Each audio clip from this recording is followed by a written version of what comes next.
மக்களே வணக்கம். மக்களே, ரொம்ப முக்கியமான விஷயம் உங்க கூட நான் ஷேர் பண்ணுவோம்.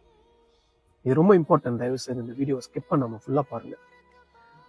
ஃப்ரம் 1996ல இருந்து லாஸ்ட் 2026 வரைக்கும், அதாவது இந்த நடப்பாண்டு வரைக்கும், திராவிட முன்னேற்ற கழகமும் அதிமுகவும் ரூல் பண்ணதுல மக்களோட வளர்ச்சியும் ஸ்டேட்டோட குரோத்தும் எப்படி இருந்திருக்குன்னு பார்க்கலாமா? அந்த புள்ளி விவரத்தை சொல்றேன், கேளுங்க மக்களே. 1996 to 2001ல திரு கருணாநிதி அவர்களோட ஆட்சியில ஸ்டேட்டோட ஜிடிபி ரேட் வந்து 7 to 8% இருக்கு.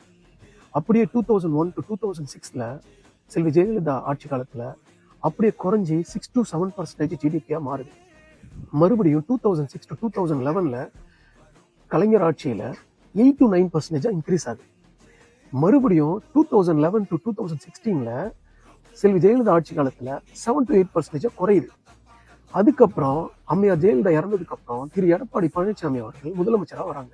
திரு எடப்பாடி பழனிசாமி அவர்கள் முதலமைச்சரா வந்ததுக்கு அப்புறம் நம்ம ஸ்டேட்டோட எக்கனாமி ரேட் எப்படி போகுதுன்னா 4 to 6% குறைஞ்சி வச்சு. அதுக்கப்புறம் மிகப்பெரிய பேண்டமிக் சுச்சுவேஷன்ல திரு முத்துவேல் கருணாநிதி ஸ்டாலின் அவர்கள் வந்து தன்னோட தலைமையில ஒட்டுமொத்த தமிழ்நாடையும் தத்தெடுக்கிற நிலைமைகளை தான் வராது.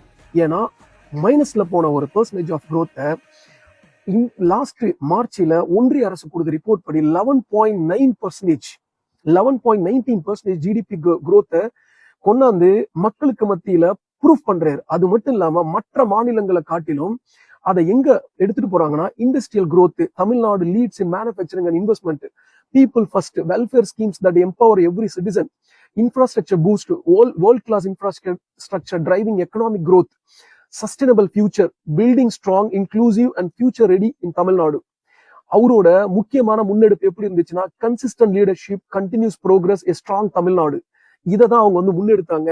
அதை பேஸ் பண்ணதுனாலதான் எல்லா துறையிலுமே வந்து இண்டஸ்ட்ரியல் குரோத்தா இருக்கட்டும், பீப்புள் ஃபர்ஸ்டா இருக்கட்டும், இன்ஃப்ராஸ்ட்ரக்சர் பூஸ்டா இருக்கட்டும், சஸ்டைனபிள் ஃபியூச்சரா இருக்கட்டும், எல்லா துறையிலுமே வந்து அவ்வளோ ஷைன் பண்ணி ஒரு ஸ்டேட்டை பியூட்டிஃபுல்லான இடத்துல கொண்டாந்து 11.9%, 19% ஆஃப் குரோத் ரேட் இந்தியாவில் ஒட்டுமொத்த மாநிலத்திலையும் தமிழ்நாடு நம்பர் 1 மாநிலமா கொண்டு வந்த ஒரு தலைவனை ஈவி இறக்கம் இல்லாம ஒரு நடிகரோட பேச்சை கேட்டு இன்ஸ்டாகிராம்ல ஒட்டுமொத்தமா பிரெயின் வாஷ் ஆகி தோக்கடிக்கப்பட்டிருக்கீங்க. இதை விட மிக கேவலமான விஷயம் என்னன்னா வந்து, கொளத்தூர் மக்கள் நீங்கள் மன்னிக்கப்படக்கூடியவர்களே கிடையாது. ஏன்னா இன்னைக்கு சென்னையில இருக்கிற ஒட்டுமொத்த மாவட்டத்தை தாண்டி நகர்ப்புறத்துல கொளத்தூர் தான் நம்பர் 1 இன்ஃப்ராஸ்ட்ரக்சர் டெவலப்மெண்டா இருந்திருக்கு. அது கொளத்தூர் மக்களை ஒரு சாரார் எல்லாரும் வெளியில வந்து பேச ஆரம்பிச்சிட்டாங்க.